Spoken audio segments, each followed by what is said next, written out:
ये देखकर रानी का हृदय कांप उठा। उसकी आंखों में आंसू भर आए। रानी सोचने लगी, अगर कभी मेरे साथ भी ऐसा हो गया, अगर मैं इस दुनिया में ना रही तो मेरे बच्चों का क्या होगा। यह चिंता उसके मन को अंदर से खाए जा रही थी। रानी ने तुरंत राजा को अपने कक्ष में बुलवाया। राजा जैसे ही आए, रानी फूट फूट कर रोने लगी। रोते रोते उसने राजा से कहा, महाराज, आज मैंने एक ऐसा दृश्य देखा जिसने मेरे हृदय को भय से भर दिया है। अगर कभी मुझे कुछ हो गया तो हमारे बच्चों का क्या होगा। फिर रानी ने कांपती हुई आवाज में राजा से कहा, महाराज, मुझसे एक वादा कीजिए। अगर कभी मेरे साथ कुछ अनहोनी हो जाए तो आप दूसरी शादी मत कीजिएगा, और अगर किसी परिस्थिति में आपको विवाह करना भी पड़े तो कृपया हमारे बच्चों का पूरा ध्यान रखिएगा। उन्हें कभी अकेला मत छोड़िएगा। कुछ ही दिनों बाद रानी की तबीयत अचानक बहुत बिगड़ने लगी और अंत में अपनी बीमारी के कारण रानी इस दुनिया को छोड़कर हमेशा के लिए चली गई। महल में मातम छा गया। राजकुमार अनाथ हो गए। समय बीता। राजा ने राज्य की व्यवस्था और राज परिवार के संतुलन के लिए दूसरी शादी कर ली। नई रानी सुंदर थी, उम्र में राजा से काफी छोटी थी। जब उसने देखा कि प्रजा राजकुमार रूप और बसंत से कितना प्रेम करती है, तो उसके मन में धीरे धीरे उन दोनों के प्रति ईर्ष्या और नफरत भरने लगी। उसे लगने लगा कि अगर ये दोनों राजकुमार ऐसे ही प्रजा के प्रिय बने रहे तो भविष्य में राजगद्दी और सम्मान सब उन्हीं को मिलेगा और उसकी कोई पूछ नहीं होगी। इसी जलन में एक दिन उसने राजा से जिद पकड़ ली। बहुत मनाने के बाद भी वह नहीं मानी और आखिरकार उसने राजा से रूप और बसंत को महल से दूर भेजने की मांग कर दी। राजा, जो नई रानी के प्रेम में अंधे हो चुके थे, उसकी जिद के आगे झुक गए। अगले ही दिन आदेश हुआ कि राजकुमार रूप और बसंत अब मुख्य महल में नहीं रहेंगे। दोनों भाइयों को महल से दूर एक दूसरे भवन में भेज दिया गया। वहां रहते हुए समय बीतता गया और देखते ही देखते दोनों छोटे राजकुमार युवा और अत्यंत सुंदर राजकुमार बन गए। उनकी वीरता, बुद्धिमानी और रूप की चर्चा पूरे राज्य में होने लगी। एक दिन की बात है, नई रानी महल की बालकनी से बाहर देख रही थी। उसी समय उसकी नजर पहली बार राजकुमार रूप पर पड़ी। रूप की सुंदरता इतनी अद्भुत थी कि उसे देखते ही रानी के मन में गलत और पापपूर्ण विचार पैदा होने लगे। अब रानी का मन बार बार रूप के बारे में सोचने लगा। वह किसी भी तरह उससे मिलने का मौका ढूंढने लगी। कुछ दिनों बाद रूप और बसंत महल के बगीचे में गेंद खेल रहे थे। खेलते खेलते अचानक रूप की गेंद उछलकर सीधे नई रानी के महल के आंगन में जा गिरी। रूप अपनी गेंद लेने के लिए वहां पहुंच गया। जैसे ही रानी को यह खबर मिली, उसने तुरंत अपने सेवकों को आदेश दिया, राजकुमार रूप को मेरे कक्ष में बुलाओ। रूप कुछ समझ नहीं पाया, लेकिन वह आदर के साथ रानी के कक्ष में पहुंच गया। रानी ने उसे अपने सामने बिठाया और फिर धीरे धीरे अपने मन की छुपी हुई बात कह दी। यह सुनकर रूप स्तब्ध रह गया। उसकी आंखों में आश्चर्य और दुख दोनों आ गए। उसने तुरंत हाथ जोड़ लिए और विनम्रता से कहा, मौसी, आप मेरी माता के समान हैं। आप ऐसा सोच भी कैसे सकती हैं? आप मेरे पिता महाराज की पत्नी हैं और मेरी छोटी माँ हैं। रूप की यह बात सुनकर रानी का चेहरा क्रोध से लाल हो गया, लेकिन रूप ने फिर हाथ जोड़कर प्रणाम किया और चुपचाप वहां से बाहर निकल गया। जल्दबाजी में निकलते समय उसे पता ही नहीं चला कि उसका मुकुट वहीं रानी के कक्ष में गिर गया था। इस घटना से रानी के मन में रूप के प्रति और भी अधिक क्रोध भर गया। उसने उसी समय तय कर लिया कि अब वह रूप से भयानक बदला लेगी। अगले दिन जब राजा रानी से मिलने उसके कक्ष में आए, तब रानी ने पूरा त्रिया चरित्र रच दिया। वह जोर जोर से रोने लगी और राजा के सामने दुखी होने का नाटक करने लगी। रोते रोते उसने कहा, महाराज, मैं तो सोच भी नहीं सकती थी कि राजकुमार रूप ऐसा कर सकता है। उसने मेरी इज्जत पर हाथ डालने की कोशिश की। राजा यह सुनकर स्तब्ध रह गए। रानी ने तुरंत जमीन से मुकुट उठाया और राजा को दिखाते हुए बोली, अगर आपको विश्वास नहीं होता तो यह देखिए, उसका मुकुट मेरे कक्ष में कैसे आया। राजा रानी की चाल को समझ नहीं सके। क्रोध और अपमान की भावना में उनका विवेक काम करना बंद कर चुका था। बिना पूरी सच्चाई जाने उन्होंने तुरंत निर्णय ले लिया। अगले ही दिन राजा ने आदेश दिया, राजकुमार रूप को राज्य से तुरंत देश से निकाल दिया जाए। यह सुनकर पूरे महल में सन्नाटा छा गया। रूप और बसंत हक्के बक्के रह गए। पिताजी, हमने क्या किया है? हमारा क्या दोष है? राजा ने जवाब नहीं दिया, मुंह फेर लिया और दोनों राजकुमार बिना किसी सहारे के उस महल से निकाल दिए गए। जो महल उनका घर था, वह अब एक अजनबी इमारत बन चुकी थी। जो पिता उनकी दुनिया था, वह आज एक अनजान इंसान बन गया था। राज्य की सीमाएं पीछे छूट गईं। रूप और बसंत एक घने जंगल में पहुंच गए। रात का अंधेरा था। पेड़ों की डालें जैसे काले हाथ फैलाए खड़ी थीं। दूर कहीं उल्लू बोल रहा था। बसंत ने पूछा, भैया अब कहाँ जाएंगे? हमारे पास न धन है, न घोड़ा, न कोई अपना। रूप ने आकाश की तरफ देखा, तारों को देखा।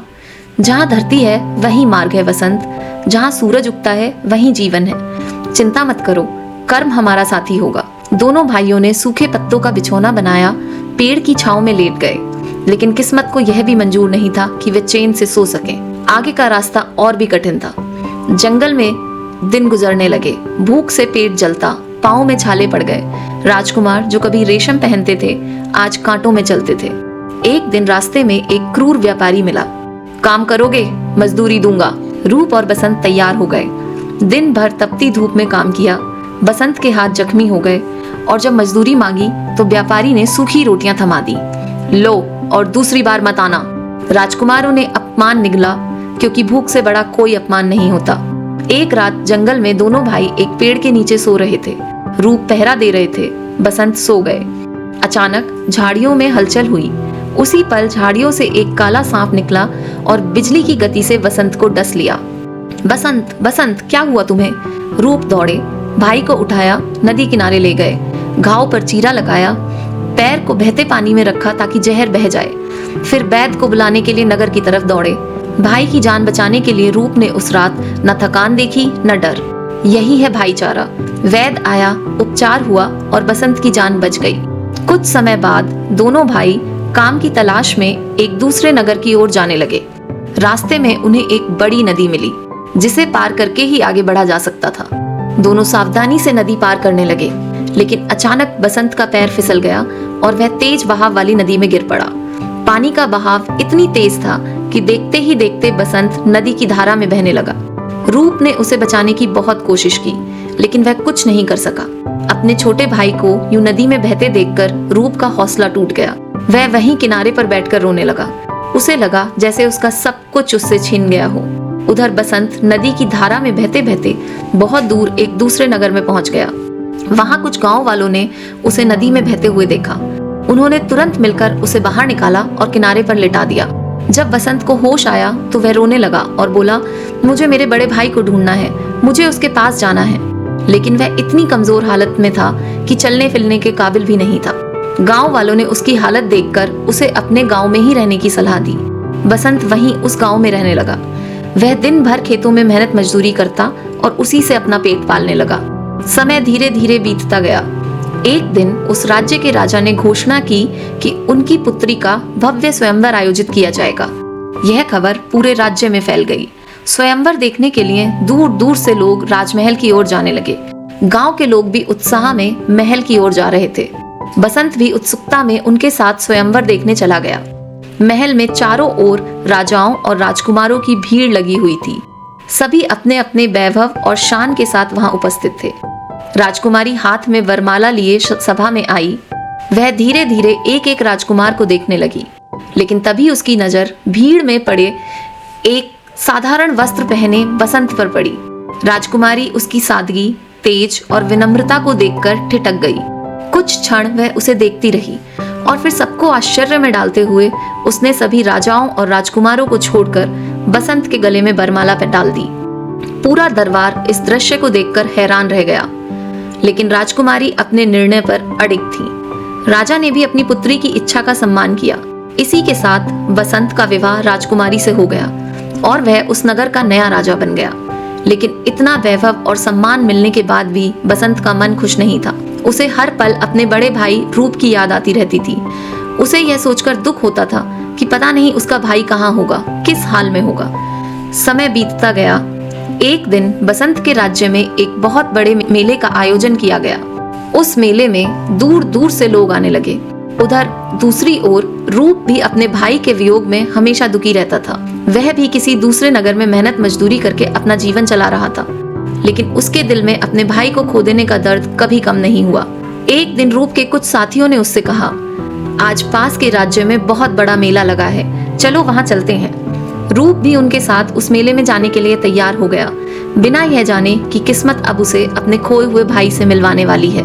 भीड़ इतनी थी कि पहचानना असंभव था, लेकिन फिर एक लोक गायक ने वही धुन छेड़ी जो बचपन में दोनों भाई गुनगुनाते थे। बसंत अनायास साथ गाने लगा। दूर खड़े रूप के कदम ठिठक गए, उसकी आंखें फैल गईं। यह आवाज नहीं, यह सपना नहीं हो सकता। वह भीड़ चीरता हुआ आगे बढ़ा।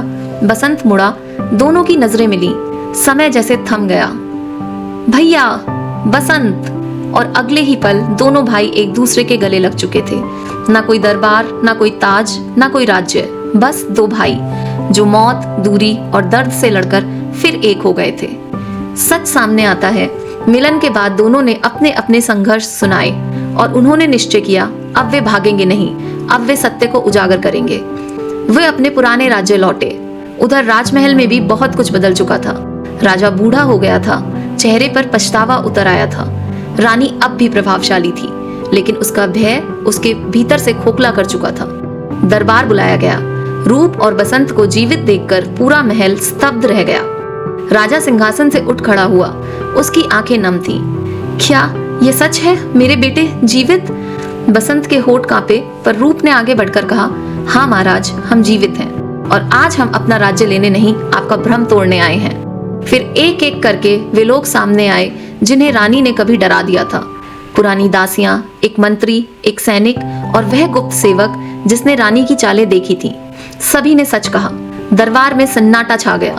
रानी की आंखों से रंग उड़ गया।